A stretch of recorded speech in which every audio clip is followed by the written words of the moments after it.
Okay, trick question. If there's 5 rabbits and 1 squirrel and 3 of them get away before the squirrel does, what side of the fence is it on? The right side of the fence. Right. If you could be a bug, what bug would you be? Wow. Is a butterfly a bug? Caterpillar, because then eventually it'll be able... That's a good answer. Alright. This is Whitney with the Flexus Channel, and this is Gregory Swift, my good friend, author, writer, musician. Wannabe. So we're going to ask some questions.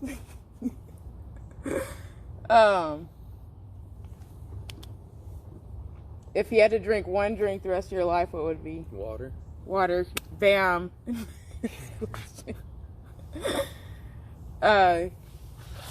You had to kill a musician, Bob Dylan or Jerry Garcia. Well, Jerry's dead. But if they're alive. They were actually friends, too. I pass. I'm not killing either of them. If I had to... Gosh. Where were you born? Dunedin, Florida. He's a Florida boy. Mm-hmm. Can you tell? You can tell. By the backdrop. Yes. And how old are you? 30. 30? Rough. What do you think about that? I don't know yet. Electric or acoustic? Actually, speaking of... Yes. You just gave me my tattoo today. What do you think about that? What do you think about that? Established 1989. We've been drawing on each other. Yeah. Got these matching ones here, huh? He's trying to steal this show. Don't let him. Yeah. Yeah, nothing special. No, nothing special. Story of our lives. Acoustic or electric? Definitely. Well, for writing acoustic, but to be in a band, electric. Okay. What are your thoughts on daily living? What kind of routine should you stick to? I think it's good to wake up at a pretty good hour in the morning, depending on what your work schedule is. Try to get up as early as you can. Eat frequently, small portions if you can. Diversify your meal plan, your nutrition, all the food groups. Take time to reflect and do things like meditation. I would recommend, whether it's like intense meditation, sitting with oneself in the lotus position and really zoning out things, or just kind of reflecting in a car ride, or doing more trivial forms of it.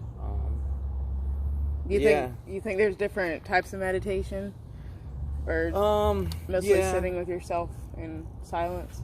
Yeah, there is. I would say you can get in meditative states, just sitting in a place like this and reflecting and enjoying the environment, or you can, close your eyes and become aware of, intrusive thoughts and thought patterns and emotions, and what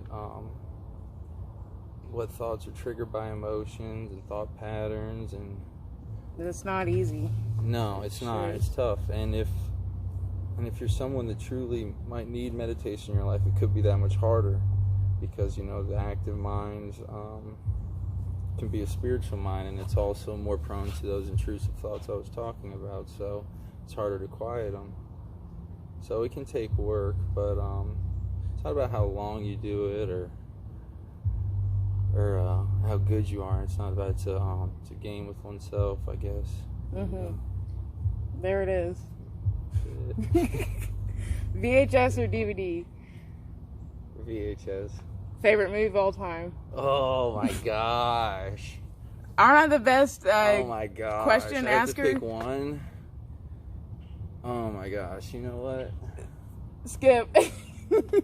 I'm gonna there's 2 of them that I'm thinking off the top of my head, and that's Gilbert Grape and My Own Private Idaho. But I'm gonna go with the latter. The latter. For now. Okay, that's his answer. Top song to play at your funeral? Yes. Wow. Jeez. There's A like, song trying to would go come through the on whole and people would say, "That's Greg" all day. Oh man, that's a tough question. Asking them What's questions. Man, can I come back to that one? We can Song skip at the funeral. we- Please come back to it We though. can skip that. That's a great question. Do you have brothers or sisters? I don't. I'm an only child. Only child. Yeah, it's kind of unfortunate. Yeah. It's kind of nice though to be an only child. You don't have to share all your stuff and all Yeah, that. everyone wants what they don't have, I guess. But no, I think generally, you know, it's you talk about stuff, you know, that can't compare to like the you know, the compatibility of a sibling and someone to grow old with that's that close to you, blood related wise. So yeah, no, it wasn't in the cards for me. But no, I had a great childhood though. I have 4 parents, because you know, 2 step parents. And, yeah, I can't complain. You can't complain. No. So you're gonna go on a bicycle trip across the USA. What's the furthest state you think you can make it on a bicycle? You see me ride my bike? No. Going You're all the way. backpacking on your bicycle. How many days do I have? How much time do I have? I can make it to the Pacific Coast if I got a year. A year? Okay. I was gonna say Georgia. I get to Georgia, yeah. I can definitely get to Georgia. Another question. Oh God, this is hard. You're doing good so far. Funeral song, man, that's a tough one. But really, like, sum it up. Gosh. Want me ask another one? Yeah. Greg's a vegetarian. Why and when did you stop eating meat? About 4 or 5 months ago, when I got my life together and started, I got away from intoxicants and became aware of some, you know, principles of Buddhism and stuff like that. And really, I wouldn't say as much that as just like it was a conscious thing. I had been wanting to do it. And it's more about, I'm not a vegan because I'm not really too freaked out by milk and byproducts like that. It's more of the consumption of, you know, flesh, you could say, and just not knowing what the repercussions would be like in a spiritual realm or what have you, and you know what we're doing, how to quantify their consciousness or their level of consciousness. So I just try to refrain from it. I feel pretty good, you know. It's important to get your protein and stuff, you know.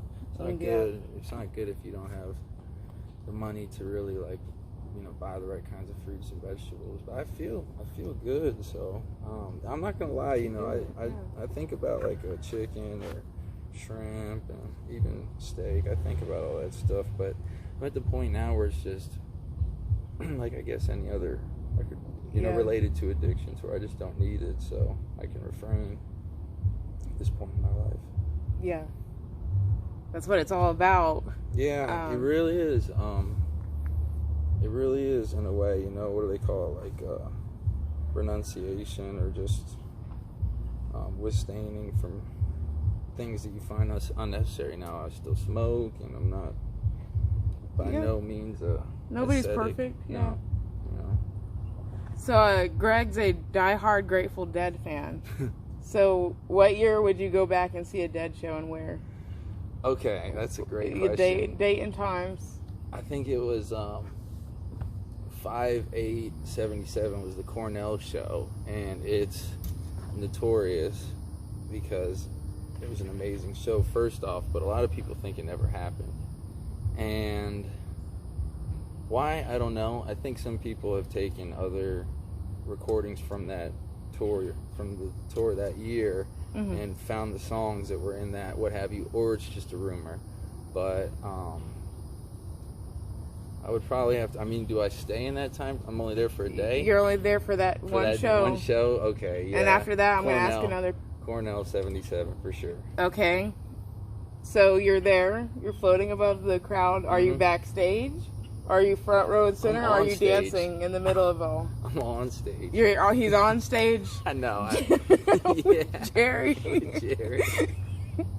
Papa He's Jerry. taking the guitar and he's like, you sit back, I'm going to entertain you I wouldn't guys." even say there's still like when you say Well, big he's time like, Grateful Dead fan, like I really do I would- love and endorse them, but there are some fanatics out there. yeah, he's not a deadhead. I am, but Well, but yeah, there's levels to that stuff. did you think about the funeral song yet?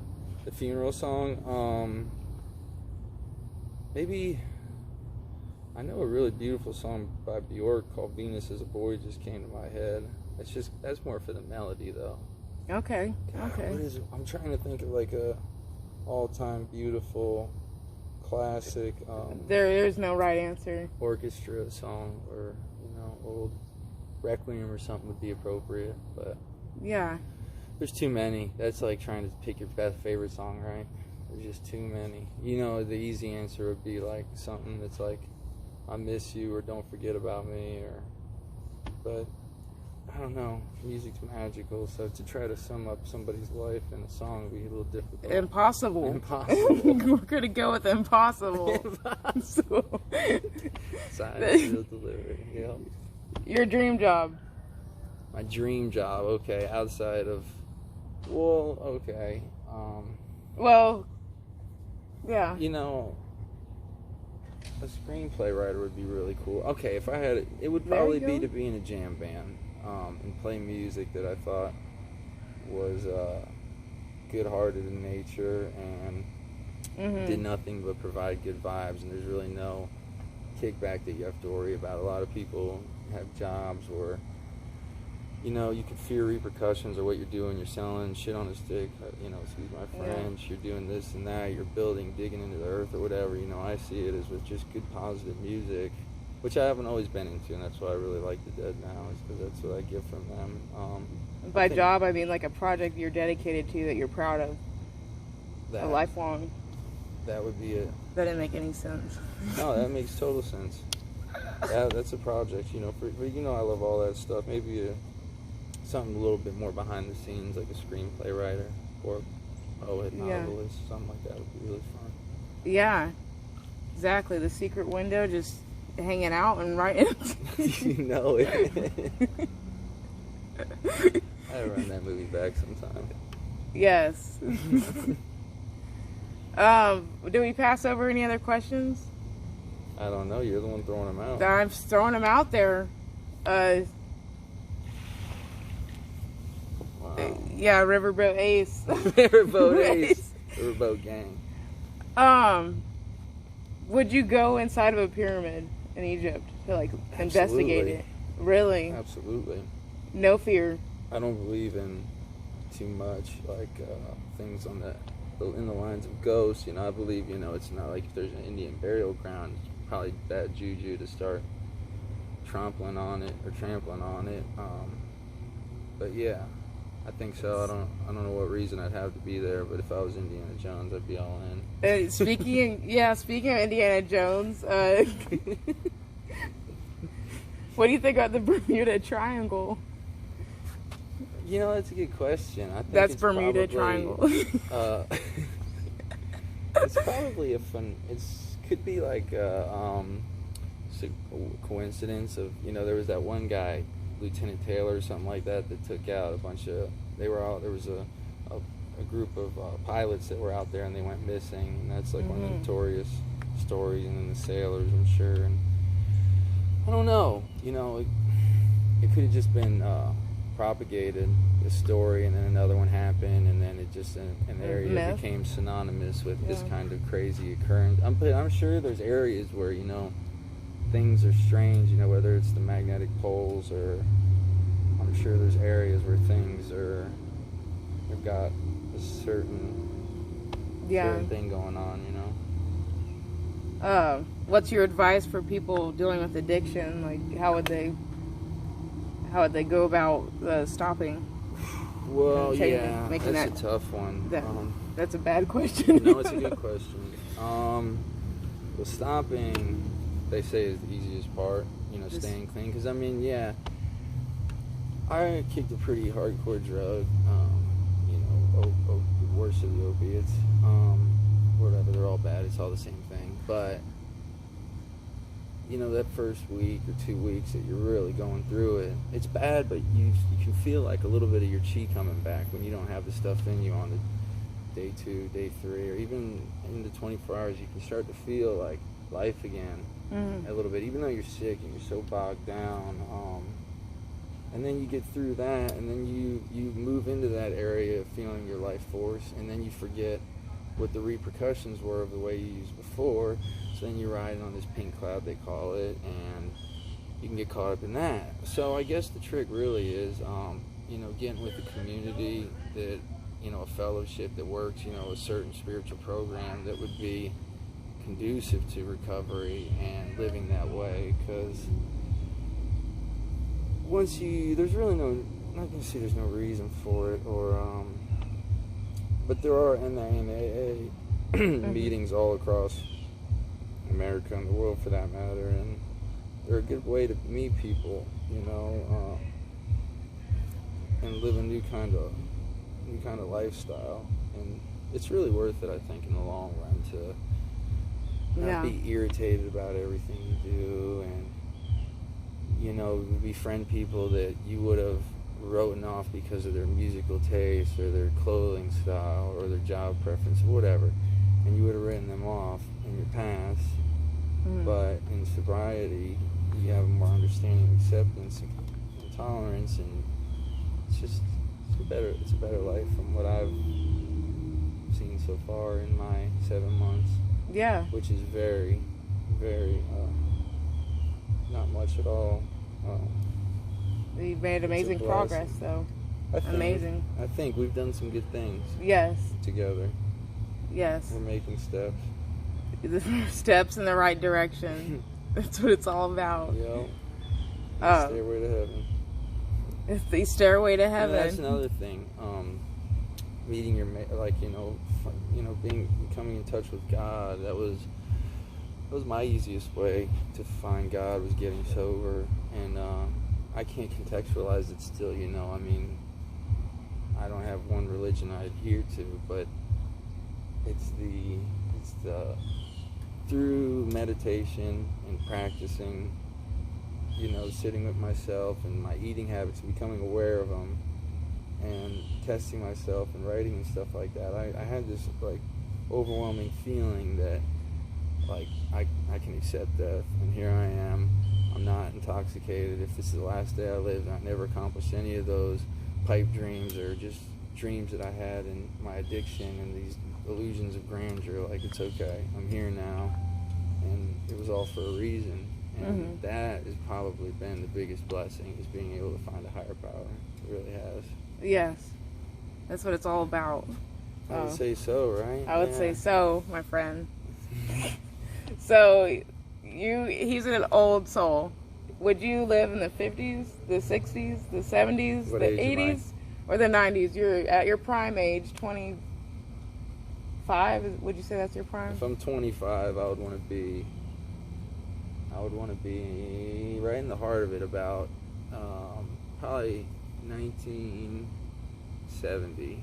So then I did my 20s through the mid 50s. Oh, that's a good idea. Through the mid 60s, something like that. I'd like to be a young man in the mid to late 60s when things were really happening after the Beatles, and it was just a revolutionary time, really. You know, there was the pushback from Vietnam and the whole counterculture starting up. You know, you could think that's, he's a musician, so he'd pick that, but there were a lot more factors that really point to that time as being something special, I think. Yeah. I mean, naturally, part of me wants to say the 50s, because, you know, that's tricky. It is. Because then you're like 40 or 50 in the 80s. Miss that. Oh yeah, no, right. If you're 25, no. I'd want to be born about 1940, grow, do 10 to 20, and maybe 45. Either way, back then. Yeah. You know, you go back any further than the 60s, though, then it was just the good old days, you know, traditional values and love thy neighbor, you know, look out for each other, which is really good. And I'm not going to say the counterculture disrupted that in any way, but just the natural progress of time. Yeah. Put a fork in it for some reason or another. Technology. I don't know. It's something I talk about in my interviews is fantasizing the old days when we weren't so connected to technology like we are today.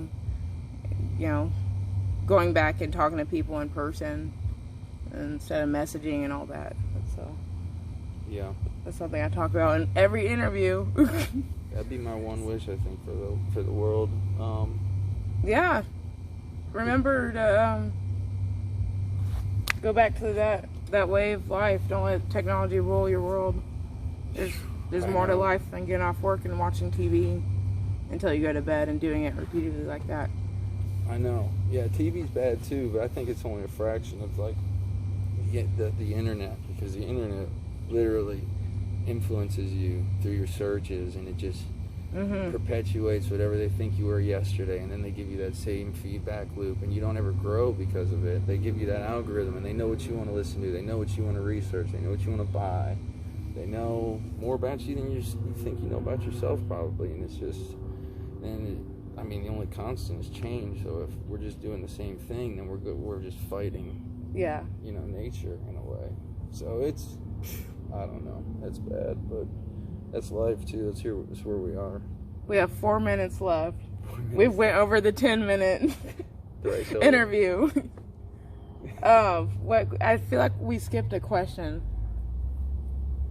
My funeral. I'm gonna come back to the funeral song. I don't think there will ever come to it. This Is the End by The Doors. That'd be pretty intense. That is. Yeah, you know, he does say some good stuff in it. He said, you know, my only friend, the end, pardon every path, the end of our elaborate plan. It's pretty poetic. He gives us some tangents in the end there, but so I don't know. What do you think the best song in the world is? Not your favorite, I mean the best song. It doesn't necessarily have to be. Oh my gosh. For me, it's Chicago 25 or 624. I think that's the best song. I can't even think of that. Because all the components are in that song.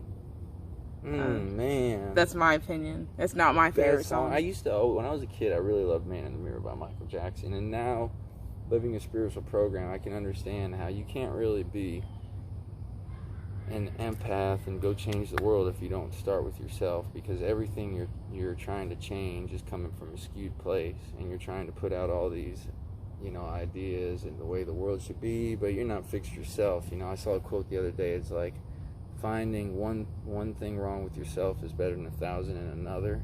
So real talk. Man in the Mirror was a great song. He was a great artist. Sure. Man in the Mirror. That's the answer. We finally got a solid answer. Is that solid? It was like a page and a half. There was a lot of confidence behind that answer. I remember saying that when I was like 8 or 9 years old, so why not? I think I probably knew myself better then than I do now. What language would you want to learn? Your second language? Italian or Spanish, because I like to. The Beatles did that where they sang some singing song. They do French, Italian, Spanish. I wouldn't mind doing a little bit of flamenco or whatever it's called. Spanish picking, and they're similar. Yeah, because French is beautiful, of course. French is probably the most beautiful. Yeah, I would like to learn Russian. I think that's a. But yeah. Spanish is becoming a universal language. Yeah, right. We'll learn that regardless. Regardless. Don't get me going on that. 1 minute left. Ask me a question. What? I mean, you're so good at this. How do I pull that up? Just What was the happiest day of your life? Oh God. I got 30 seconds left. I don't know. Alright, where do you want to be in 10 years? Just in general. Oh God, 20 seconds. You good.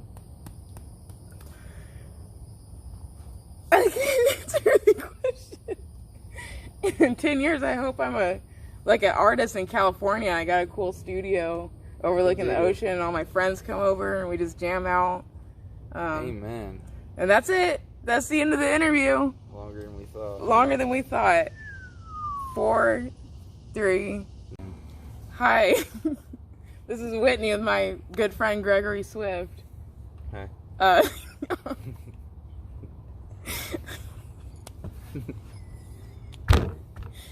No.